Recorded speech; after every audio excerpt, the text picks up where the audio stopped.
আসসালামু আলাইকুম। আমি ডাক্তার কাউসার আহমদ কনক, একজন প্লাস্টিক, কসমেটিক এবং ব্রেস্ট সার্জন। আজকে প্লাস্টিক সার্জারির অত্যন্ত গুরুত্বপূর্ণ একটি পরিষেবা ক্যান্সার সার্জারি নিয়ে কথা বলতে চাই।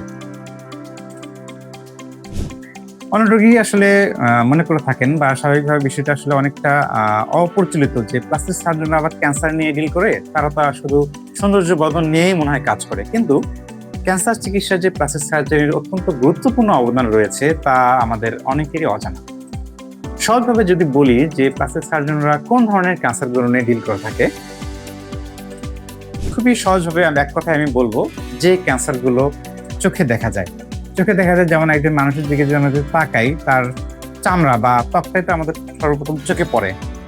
ত্বকের সকল ধরনের ক্যান্সার, যেমন squamous cell carcinoma, basal cell carcinoma, malignant melanoma সহ এমন কোনো ক্যান্সার যা আমাদের শরীরের ত্বক মাংসপেশিকে ইনভলভ করে, সেই ক্যান্সার শরীর থেকে পুরোপুরি দূর করা এবং ক্যান্সার পরবর্তী ক্ষত পুনর্গঠন করা বা ভরাট করার জন্য প্লাস্টিক সার্জারির অত্যন্ত গুরুত্বপূর্ণ অবদান রয়েছে।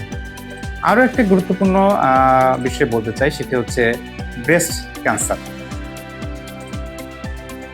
ব্রেস্ট ক্যান্সার নিয়ে স্বাভাবিকভাবে আমাদের রোগীদের একটি ভীতি কাজ করে যে ব্রেস্ট ক্যান্সার হলেই বোধহয় পুরো স্তনটি কেটে ফেলতে হবে।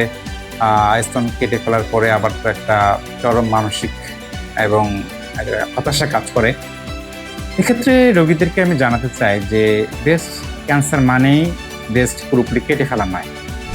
বর্তমানে প্লাস্টিক সার্জারির আধুনিক পদ্ধতির মাধ্যমে ব্রেস্ট পুরোপুরি কেটে না ফেলেই ক্যান্সারটিকে শরীর থেকে দূর করা সম্ভব, এবং যদি ব্রেস্ট পুরোপুরি কেটে ফেলার প্রয়োজন হয়েই যায়, প্লাস্টিক সার্জারির মাধ্যমে পুনর্গঠন করা সম্ভব।